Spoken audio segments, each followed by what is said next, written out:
area. Now, this is the first derailment since the state in April required companies to reduce the volatility of Bakken crude before transport, raising questions about whether this new standard is sufficient.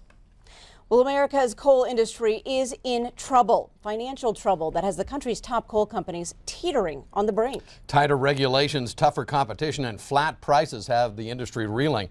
You can call it the war on coal, the perfect storm, whatever you wish to call it. The nation's coal industry is at a crossroads. Tonight, we're on special assignment to find out why.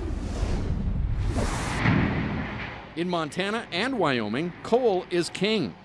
The coal-rich Powder River Basin provides 43% of all the coal used in the United States. 3 of the country's 6 biggest coal mines operate here.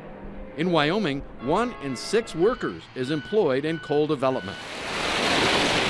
But today's coal market is changing quickly. Too quickly, apparently, for coal giants Peabody, Arch, and Alpha. The stock prices, Peabody, Arch, and Alpha in particular, have collapsed. Peabody, which was trading in the 50s just a few years back, is now trading at 4 and 5. Arch, which was trading in the low 40s, maybe even a little higher at its peak, is now hovering around $1 a share. They need to begin to acknowledge the fact that there are too many coal companies chasing too few customers. Economist Tom Sanzillo has been researching the nation's coal industry for the past 8 years. He says the realities of today's global economy requires a whole new way of thinking. Many of the companies involved still believe that bigger is better, but really what is better and what will work better is being smaller and smarter. In southeastern Montana, Cloud Peak Energy's Spring Creek mine is Montana's biggest producer.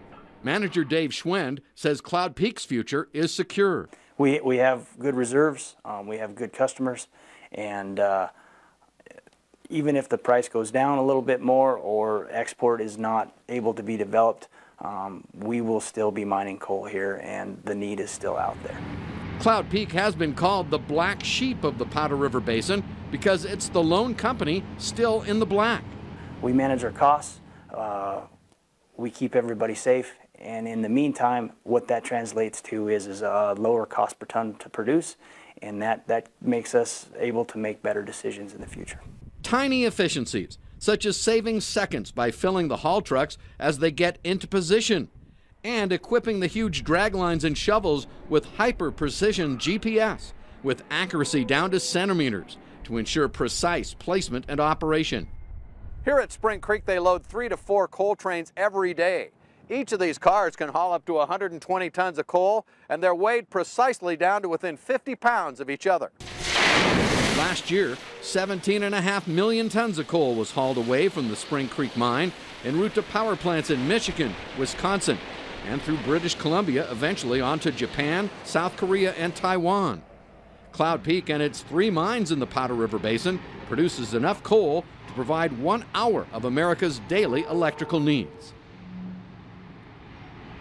Now, obviously, not everyone is a fan of mining in the Powder River Basin. It is considered a root contributor to global warming. In fact, the group Wild Earth Guardian says coal mining in the Powder River Basin is responsible for more greenhouse gases than any other activity in the United States. We'll let you ponder that for a second. Now, tomorrow night, we turn our attention to the proposed coal export terminals out on the West Coast, and we look back at the deal that the State Land Board signed with Arch Coal 5 years ago, and we'll see where that project stands today.